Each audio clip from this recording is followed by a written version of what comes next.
चलिए दोस्तों, हम लोग शुरुआत करते हैं। गौतम बुद्ध बौद्ध धर्म के बारे में पढ़ रहे थे। ये दूसरी क्लास है। ठीक है।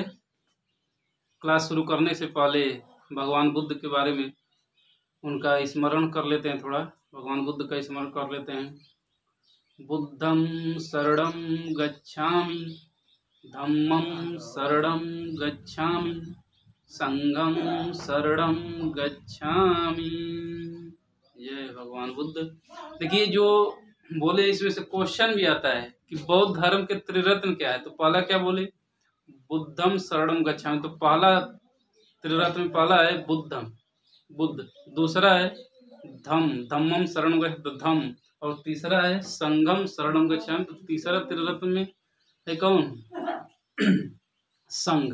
बुद्ध धम्म संघ, यानी त्रिरत्न हो गए। आगे आएगा त्रिरत्न।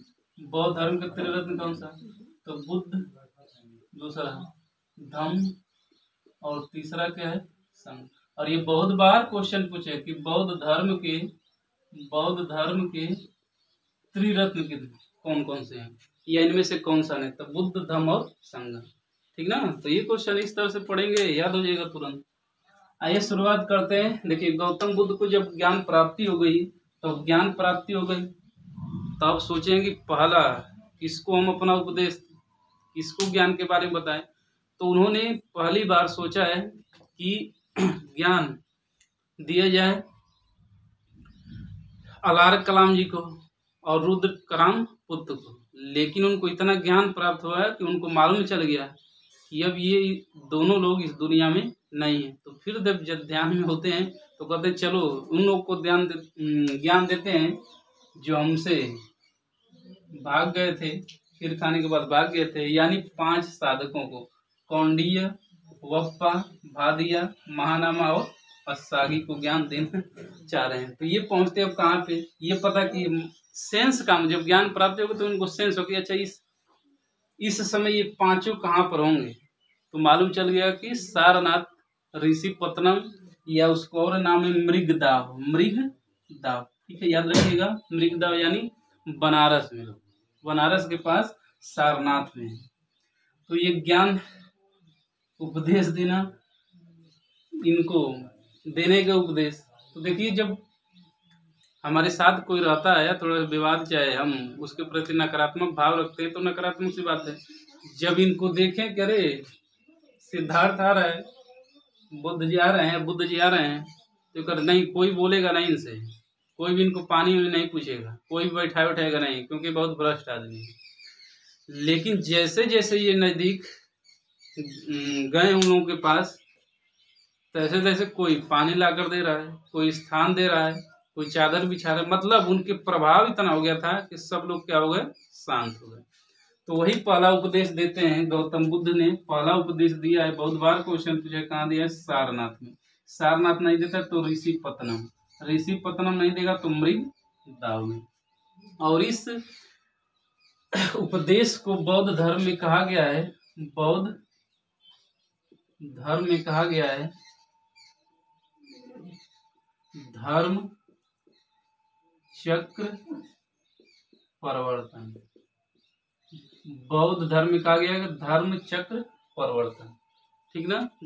बहुत बार ये क्वेश्चन पूछा गया कि गौतम बुद्ध ने जो पहला उपदेश दिया है बौद्ध धर्म में, क्या कहा गया है? तो बौद्ध धर्म में कहा गया धर्म चक्र परिवर्तन, धर्म चक्र परिवर्तन। ठीक है, चलिए आगे हम लोग बढ़ते हैं।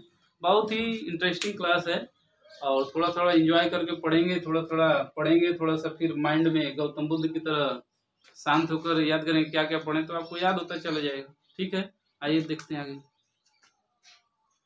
आइए कुछ थोड़ी सी पूर्व जानकारी ले लेते हैं।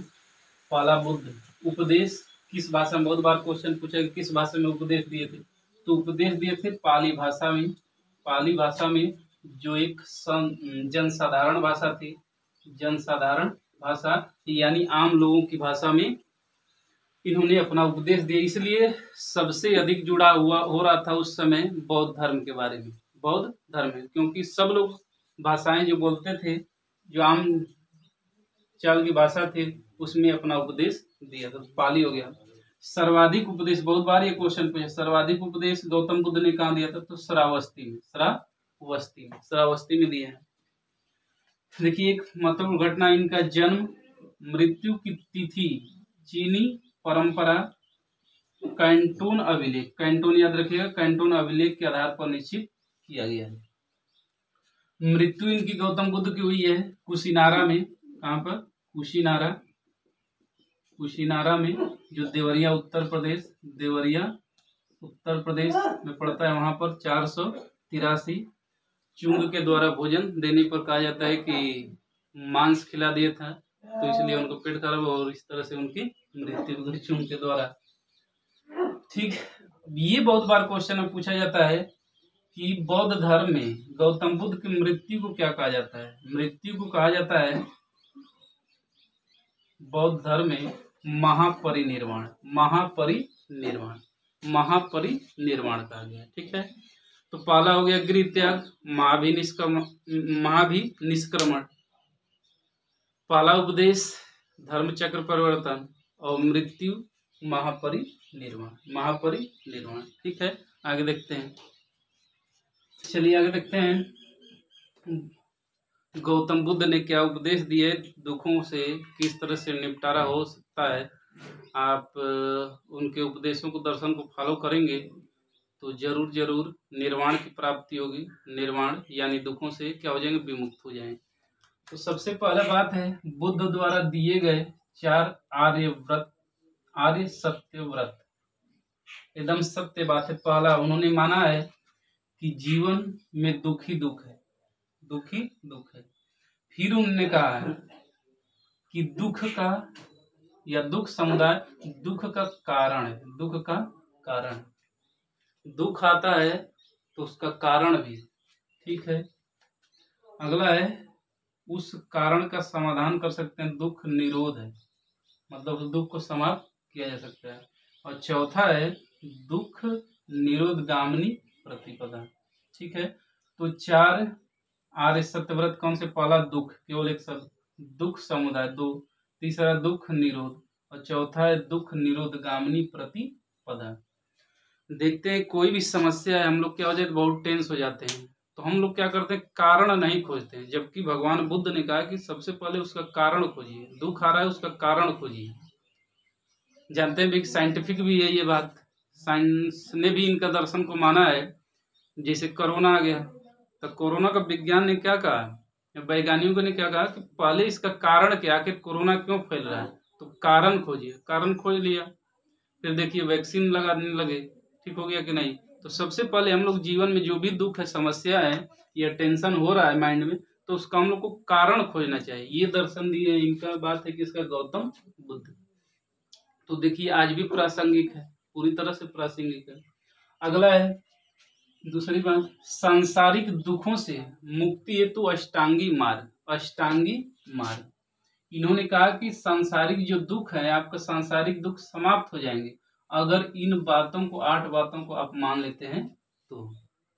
लेकिन गोबर जी सो रहोगे, मुझे कुछ बात तो करना नहीं, चुपचाप साइलेंट रहे, क्या करेंगे।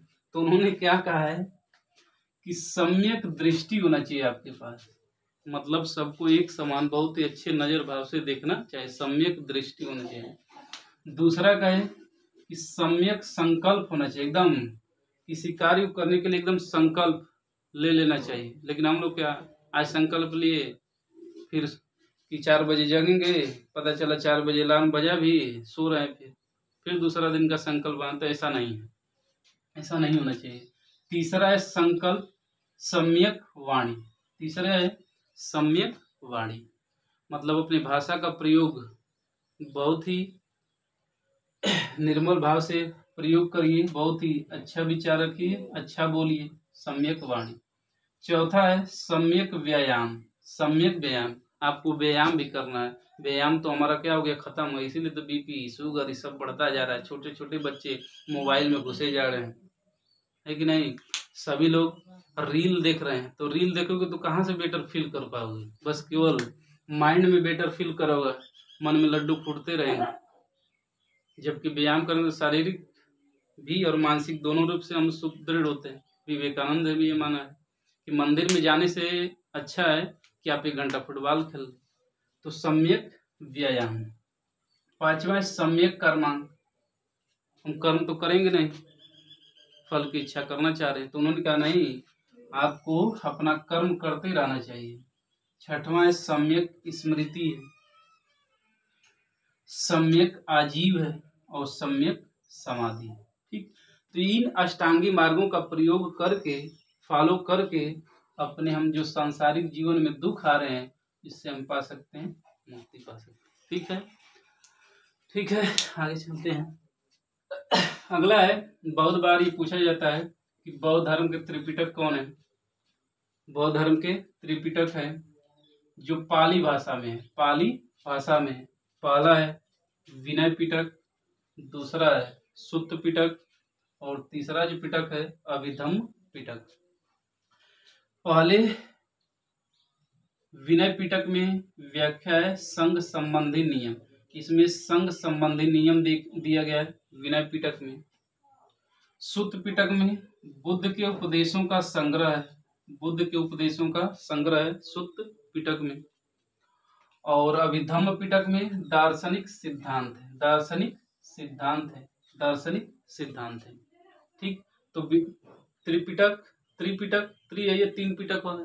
कौन कौन सा? विनय पिटक, सुत्त पिटक, अभिधम्म पिटक। अब इसमें क्वेश्चन आ सकता है कि बौद्ध धर्म के त्रिपिटक में कौन सम्मिलित नहीं है, इसमें से एक अलग दे दिया। तो विनय पिटक, सुत्त पिटक और अभिधम्म पिटक। आगे चलते हैं।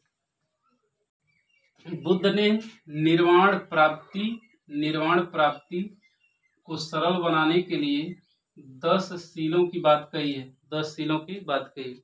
निर्वाण का मतलब यहाँ पे मृत्यु नहीं है, निर्वाण का मतलब जीवन से दुख की समाप्ति है, जीवन के दुख की समाप्ति है। निर्वाण का मतलब मृत्यु है, महापरिनिर्वाण, महापरिनिर्वाण में मृत्यु की बात है। यहाँ पर है ज्ञान की प्राप्ति, निर्वाण का मतलब ज्ञान की प्राप्ति, दुखों का समाप्त हो जाना। ठीक है, तो इन्होंने 10 शील, 10 बातें बताई। पहला अहिंसा, अहिंसा हुई, हिंसा मत करिए। दूसरा सत्य, हमेशा सत्य बोलिए।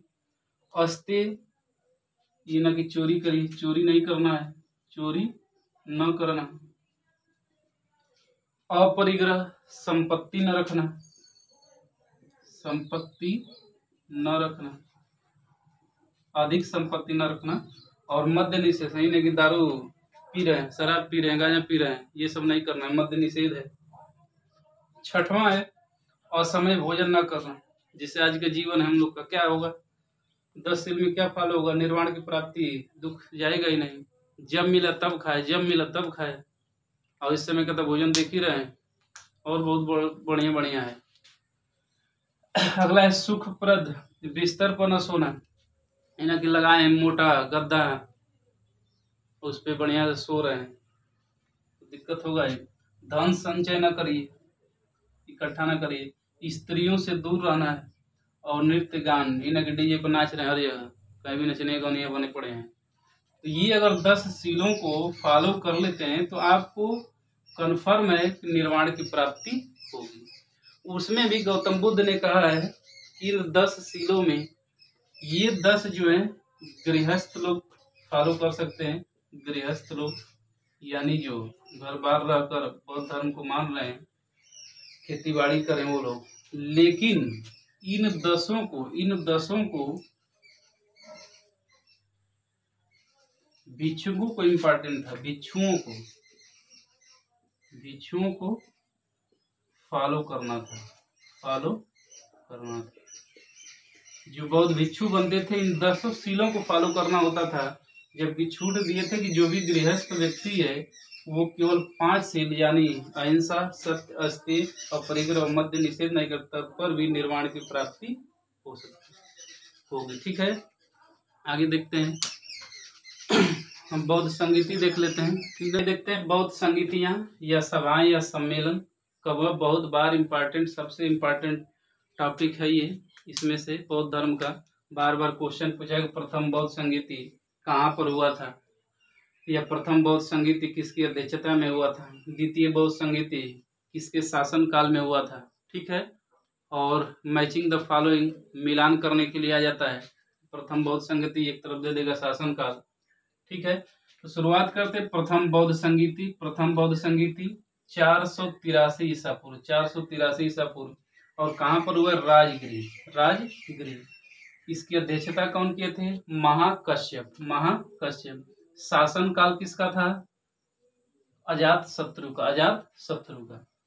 द्वितीय बौद्ध संगीति हुआ है 383 ईसा पूर्व, 383 ईसा पूर्व। कहाँ पर? वैशाली में। कहाँ पर? वैशाली। और किसकी अध्यक्षता में? सबा कामी, सबा कामी की अध्यक्षता में। शासन काल किसका रहेगा? कालाशोक का। अभी हम ट्रिक बताएंगे किस तरह से ट्रिक याद हो जाएगा, एक बार बैठाएंगे तुरंत याद हो जाएगा। तृतीय बौद्ध संगीति, तृतीय बौद्ध संगीति यह है 255 ईसा पूर्व में और पाटलिपुत्र में हुआ है। और इसकी जो अध्यक्ष रहे मोगलीपुत्र तीस, मोगलीपुत्र तीस। और शासन काल किसका है? अशोक का। चौथी बौद्ध संगीति हुई है ईसा के प्रथम शताब्दी में। और कहाँ पर? कुंडलवन, कश्मीर में, कुंडलवन, कश्मीर। और अध्यक्ष रहे हैं वसुमित्र और उपाध्यक्ष रहे हैं अश्वघोष। अध्यक्ष वसुमित्र, अश्वघोष अध्यक्ष उपाध्यक्ष रहे हैं। और किसके शासन काल में? कनिष्क। किसके शासन काल में? कनिष्क। अब देखिए याद करने का ट्रिक किस तरह से याद करेंगे, याद हो जाएगा। तो पहला 483 याद रखिए, 100 वर्ष कम, 383 आ गया। फिर लगभग 100 वर्ष के कम करिए तो 250 भी कहीं देगा, 255 ईसा पूर्व। ठीक, 100 कम, 100 कम। फिर चौथे में पहली प्रथम शताब्दी कर दीजिए, हो गया ये डेट। 483, 383, 255 या 253 कर दीजिए, हो जाएगा। स्थान राजगिरी पहला, दूसरा वैशाली, तीसरा पाटलिपुत्र और चौथा है कुंडलवन। तो RVPQ याद रखिए, RVPQ, राजगिरी, वैशाली, पाटलिपुत्र और कुंडलवन स्थान हो गया RVPQ। अध्यक्ष MSMV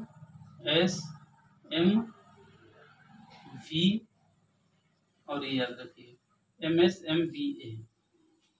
महाकश्यप, सबाकामी, मोगलीपुत्र और वसुमित्र, अशोक। और स्थान में अजात शत्रु, उसके बाद कालाशोक, फिर काला को हटा दीजिए, अशोक, और उसके बाद कनिष्क ला दीजिए। तो एक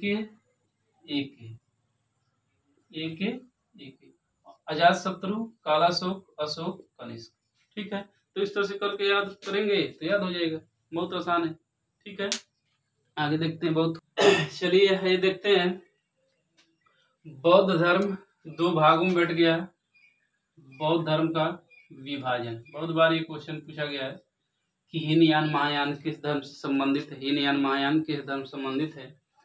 तो हीनयान महायान बौद्ध धर्म से संबंधित है। हीन यान का मतलब है निम्न मार्ग और महायान का मतलब है उत्कृष्ट मार्ग। हीनयान में कहा गया कि जो व्यक्ति अपनी साधना से अपने केवल निर्वाण की प्राप्ति करे तो हीनयान में बात कही गई है कि मैं अपना ही साधना से अपने निर्वाण की बात करूंगा। और महायान उत्कृष्ट मार्ग, जो व्यक्ति दूसरों के कल्याण को प्राथमिकता दे, यानी दूसरों को भी निर्वाण की प्राप्ति में सहायता करे, वो कहलाता है क्या? महायान। तो हीनयान महायान किसका? बौद्ध धर्म का। देखिए गौतम बुद्ध ने किस मार्ग की बात कही है? तो मध्यम मार्ग की बात कही है कि अपने जीवन में मध्यम मार्ग अपनाइए, बहुत ही कठिन जीवन न जिए और न ही बहुत सरल जीवन जिया जाए। ठीक है ना, तो मध्यम मार्ग अपनाइए।